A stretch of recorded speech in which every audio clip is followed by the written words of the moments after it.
አሁን ደግሞ ስለ ዮሐንስ ወንጌል ላይ ያለውን ምዕራፍ 1 ቁጥር ከ21 ጀምሮ እስከ 25 ያለውን እንመለከታለን።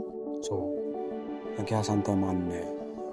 አሁን ቀደም ብለን እንዳየነው አይሁድ ሰዎች ለዮሐንስ ማን ብለው የጠየቁት ነበረ። እኔ ክርስቶስ አይደለሁም ብሎ መሰከረ። ከላይ ቁጥር ላይ የሚነገረውና እዛ አንተ ታዲያ ማን ነህ? ኤልያስ ነህ ብለው ጠየቁ። አይደለሁም አለ። ነቢዩ ነህን? አይደለሁም ብሎ መለሰ። እንግዲህ ማን ነህ? የላኩን መልስ እንድንሰጥ ለራስህ ምን ትላለህ? እርሱም ነቢዩ ኢሳያስ እንዳለ የጌታን መንገድ አቅኑ ብሎ በምድረ በዳ የሚጮህ ሰው ድምፅ እኔ ነኝ አለ።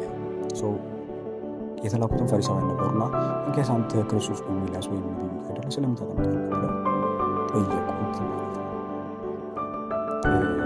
ሀሳቡ ስላለቀ ወደ 2 ቁጥሮችን እንጨምርና ዮሐንስን መልሶ እኔ በውሃ አጠምቃለሁ፣ ዳሩ ግን እናንተ የማታውቁት በመካከላችሁ እኔ ጫማውን ጠፍር ልፈታ የማይገባኝ ከእኔ በኋላ የሚመጣ ከእኔ ይልቅ የሚከብድ ይህ ነው አላቸው።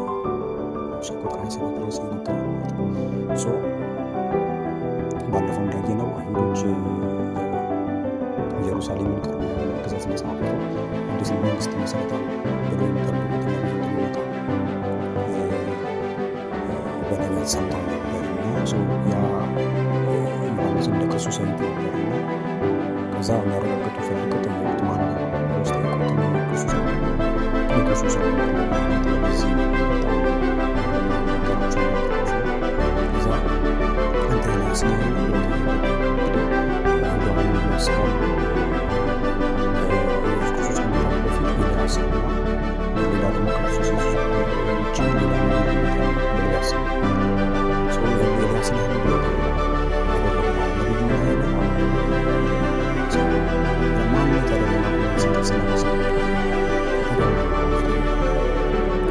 በትንቢተ ኢሳያስ ላይ እንደተጻፈ የጌታን መንገድ አቅኑ ብሎ በምድረ በዳ የሚጮኸው ድምፅ እኔ ነኝ ማለት ነው።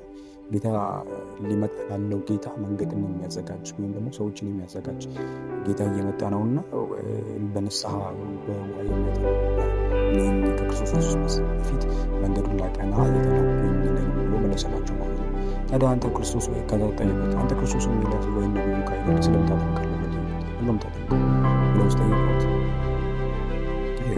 ዮሐንስ መልሶ እኔ በውሃ አጠምቃለሁ፣ ዳሩ ግን እናንተ የማታውቁት እኔ ጫማውን ጠፍር ልፈታ የማይገባኝ ከኔ በኋላ የሚመጣው ከኔ ይልቅ የሚከብድ ይህ ነው። እኔ ለምንድን ነው የምታጠምቁት ታዲያ ብሎ ጠየቁት። እንደተላኩት የጌታን ሰዎች በንስሐ ወደ እግዚአብሔር በጥምቀት በንስሐ እንዲመለሱ ለማድረግ እና ለክርስቶስ ኢየሱስ ለማዘጋጀት